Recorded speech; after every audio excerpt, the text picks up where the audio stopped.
Hey guys, Chris from the Ultimate Recycler. It's Wednesday and it's time to venture into the emergency storage shed for an unboxing for part 6 of the great clear out of the emergency shed. We've got to find a box or something to move this week, so let's go and have a look. Now, I've been doing a few unboxings from the shop, but I need to get back to this shed. Something every week was the commitment, and we are starting to make a little bit of improvement just in the front door here. And the obvious one is that big cardboard box there. I haven't even lifted the flap. I don't remember what's in it at all, if indeed I even know. On top of it, we have a punch. I don't know why these are separate. They must have fallen out of something else. And 3... I know these as easy outs.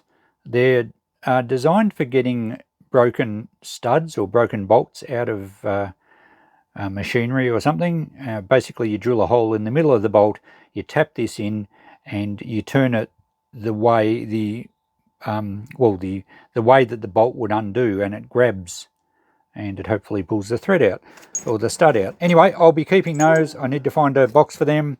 Let's make some room on the counter and get that big box in there. Okay, it's not super heavy, but there's certainly something in it, and it won't be empty teapots. Not this time. I'm sure I haven't got 2 boxes of those. All right, let's have a look together. This is exciting, actually.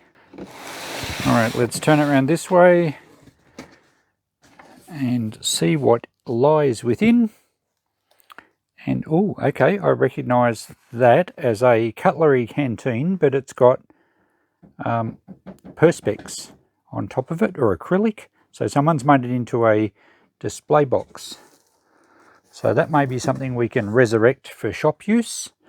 And it looks like we have canisters underneath. Let's get this box out. And what's underneath that? Well, there's canisters and their lids.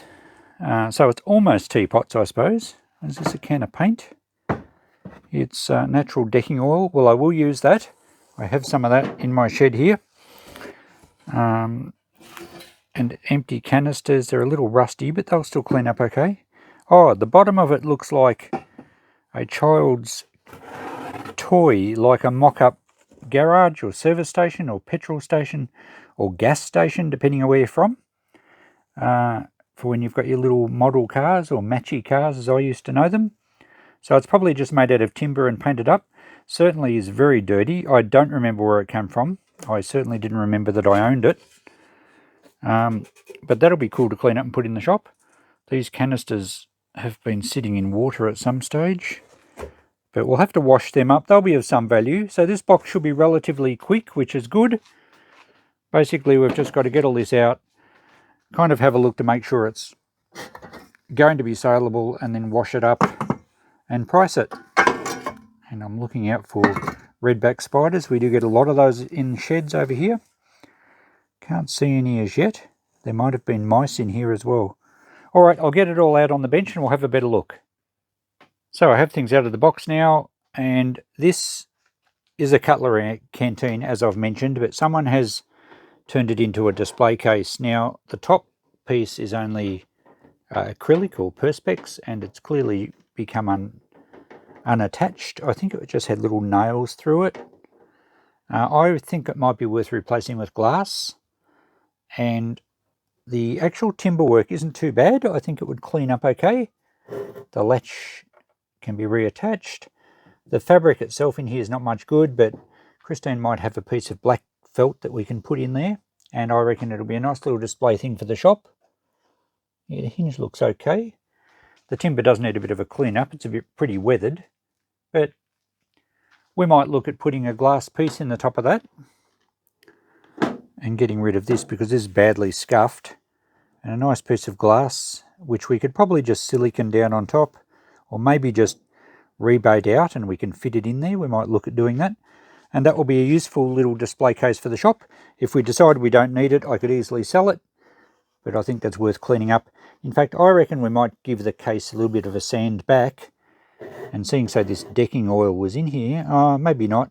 We might be better using like an Estopol that sets nice and hard, perhaps, just to give it a nicer finish. And I'm a little bit disappointed. Have a look at this. This came out of the box too. And Burnside's Whiz cleans everything. And my problem is that was in the box and nothing in the box is clean. So is that false advertising? Or maybe you're supposed to take the lid off for it to work? I don't know. I think that's a little dodgy with their claims. Cleans everything. Look at the graphics on there. That's a real 50s looking car. Directions. Apply a little on a damp cloth. That's where we went wrong. Alright, enough of being silly. I've washed up all these canisters, and I have, just with this cleaning compound, I've glued the label back on because it was flaking off. I just used a bit of super glue, and I've just given the lid a bit of a wipe over and carefully wiped the label. It's quite brittle. I think I'll sell that as is. It's got some more 50s sort of items on this side, a bathtub, an old washer with a ringer on top, and the classic laundry trough. So we'll put this in the shop as a 50s homeware item, still complete with powder. I'm not going to try and use it. Hopefully that's what the powder is. It should be. So probably put about $10 on that, I think.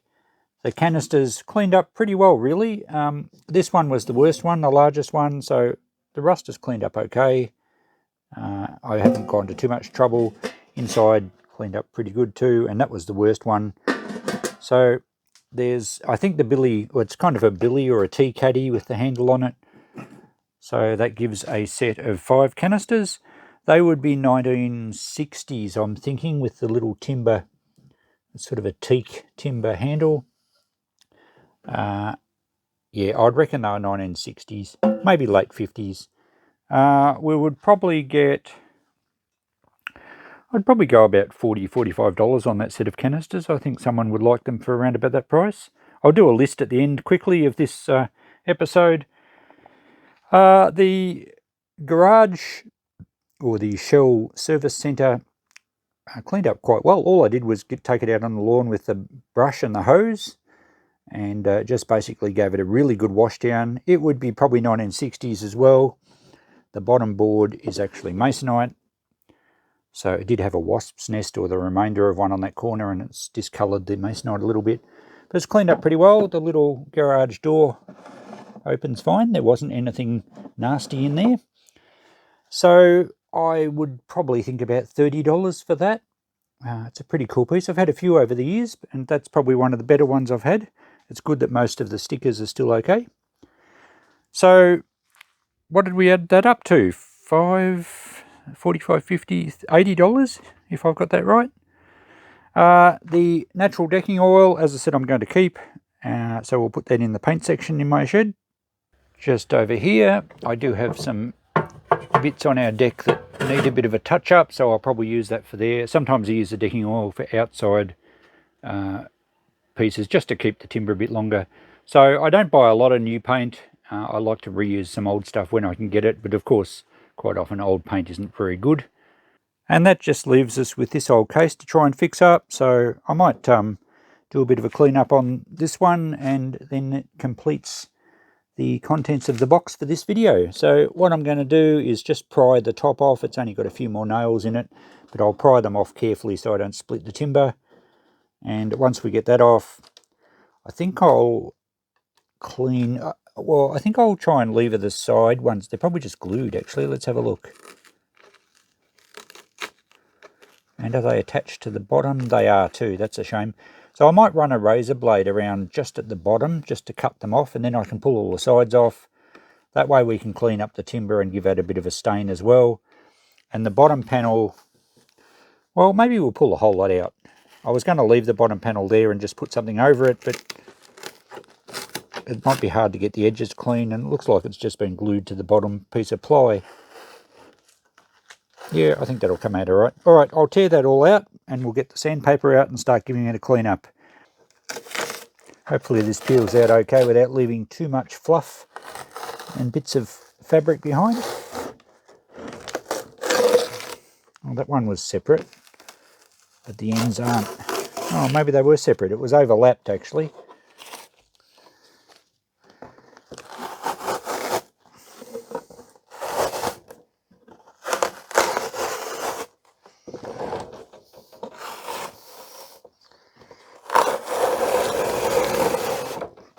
All right, it's going to be a bit furry, but we don't need to worry about the base because we'll put a new piece down, but we'll have to clean the sides up and get the glue off that.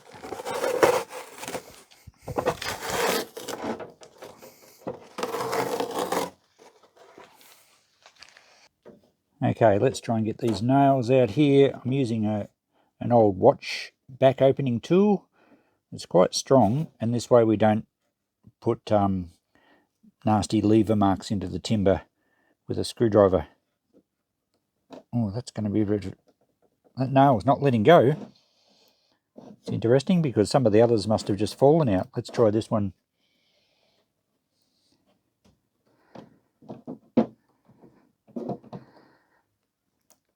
Alright, might have moved it up a bit. Yeah, let's get some pincers under those and see if we can get them out. Okay, I can't find my pincers, but let's see if these side cutters will help. I don't want to cut the nail, I just want to ease it out of the timber. That's got it.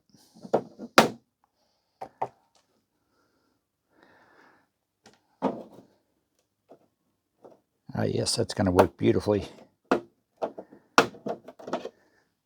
Alright, we should be able to work our way around. There we go. That's the last one.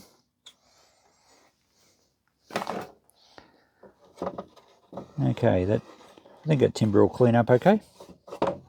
We do have some holes, of course, now. Don't think we need to worry about those. We may have to squeeze a little bit of glue in here and clamp this closed. It's opening up a bit. Likewise, with this bottom corner, I think we'll take that squiggly joiner out because it's actually stopping it from pressing together. And then we'll glue and clamp that one as well. Let's see if that'll come out easily. Not easily, but it will.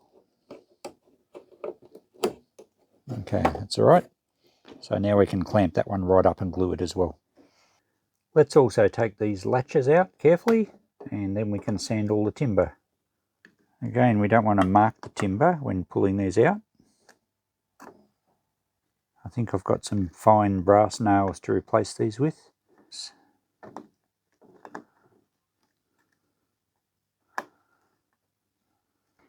There we go, didn't mark the timber too much, that should be fine.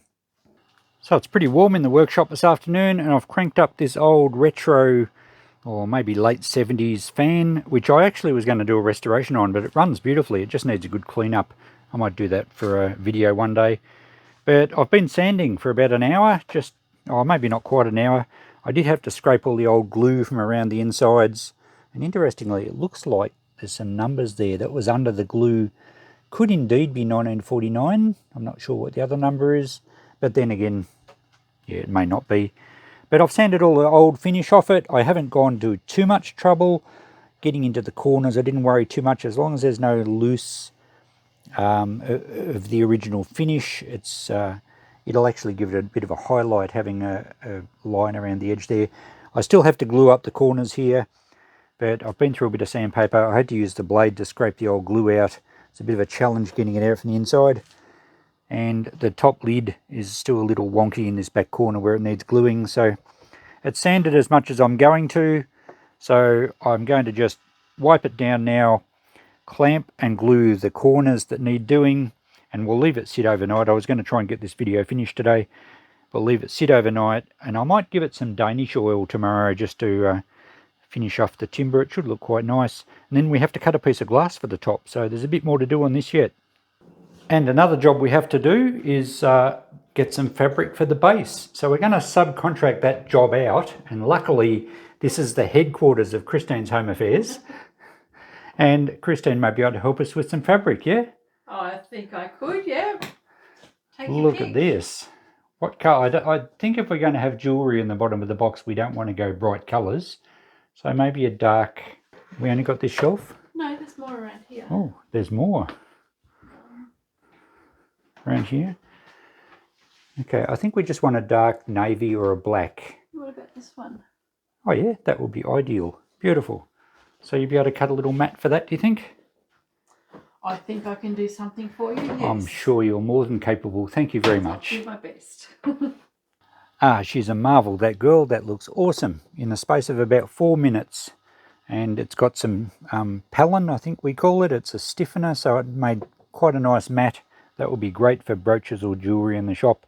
So I'll put a link for Christine's channel underneath if anyone's interested. She does salvage a lot of fabric that was earmarked for landfill and turns it into some amazing products which she sells through the shop. So there we go. Now I better take that back out again because I need to glue it and clamp it, and then tomorrow we'll stain it. We'll leave that sit until tomorrow just to make sure the glue sets firmly. In the meantime, I found a piece of glass. If we can get a look at this without the reflection. It's very hard to see actually. I've just cleaned it.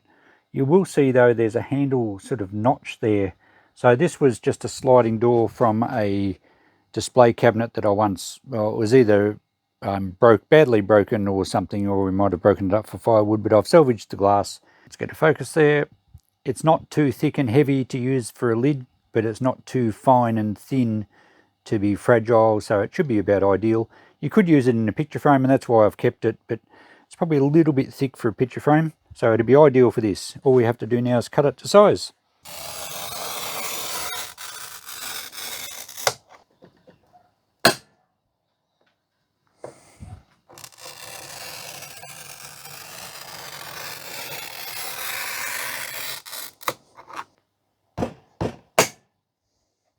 Okay, it's the next day, guys, and this morning I gave the timber a coat of actually I went for some Estepol that I found here, an old can of Estepol Gloss Stain New Golden Oak. I thought a little bit of colour to the timber would help hide some blemishes rather than just an oil.